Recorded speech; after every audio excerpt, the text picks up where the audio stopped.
मित्रों, आज ये कुछ पंक्तियां मैं अपने कवि बंधुओं के समक्ष प्रस्तुत कर रहा हूं।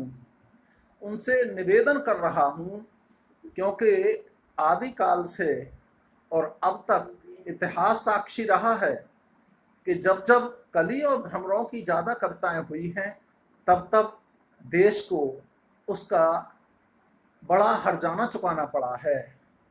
आज जो हम देखते हैं, एक ओर पाकिस्तान गीदड़ भभकी देता रहता है परमाणु बम की, दूसरी ओर चीन की बड़ी बुरी निगाहें भारत की ओर लगी हुई हैं।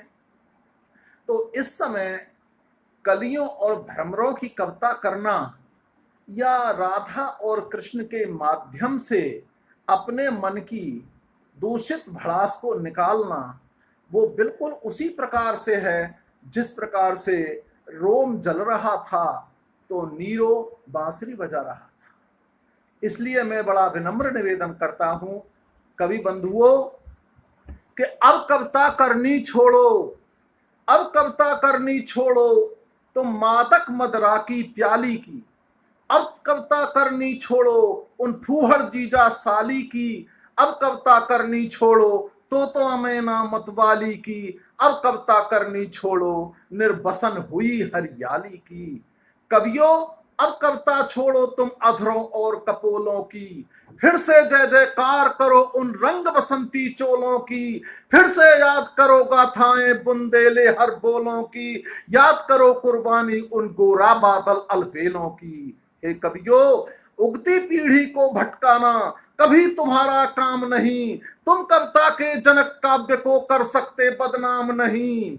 मानव हित कुछ कर जाओ, हर पीढ़ी तुम्हें पुकारेगी। यदि मानवता का हनन हुआ, मां सरस्वती धिक्कारेगी। मानवता का हनन हुआ, मां सरस्वती धिक्कारेगी। अरे व्यर्थ बने तुम नक्शिख में, क्यों आज खुशी से फूल रहे। अपनी माता बहनों के क्यों जौहर व्रत को भूल रहे। अरे कभी न भूलो भगत सिंह के दिल में जलती ज्वाला को, और कभी न भूलो ऊधम सिंह को, कभी न जलियांवाला को, कभी न जलियांवाला को। और मित्रों, कविता क्या कर सकती है, क्या शक्ति कविता की होती है। देखिए, कविता यदि भक्ति की जाए तो कविता भगवान बना देती है, और शक्ति की कविता करी जाए तो शक्तिमान बना देती है। इसलिए विनम्र निवेदन है कि कविता ने निर्गुण को गोकुल में साकार बनाया था। सखा सुदामा के चरणों को आंसू से धुलवाया था।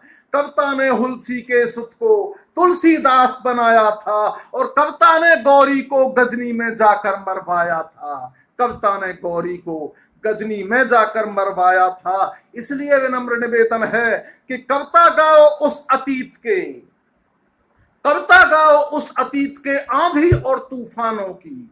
कविता गाओ सरहद पर उन वीरों के बलिदानों की। मातृभूमि पर मरने मिटने वाले अमर जवानों की। कविता गाओ तुम किसान के खेतों की खलिहानों की। कविता गाओ तुम किसान के खेतों की खलिहानों की। क्योंकि बहुत बड़ा दायित्व है आपका। आप कवि हैं, आप दृष्टा हैं, आप सृष्टा हैं। अरे तुम अतीत के गौरव गायक, तुम अतीत के गौरव गायक, वर्तमान के दृष्टा हो। तुम ही सभ्यता के शुभ चिंतक, तुम भविष्य के सृष्टा हो। सजग रहो सरहद पर घाटी, तुमको भी ललकार रही, और वीरों से भी पहले भारत माता तुम्हें पुकार रही। वीरों से भी पहले भारत माता तुम्हें पुकार रही। जय हिंद।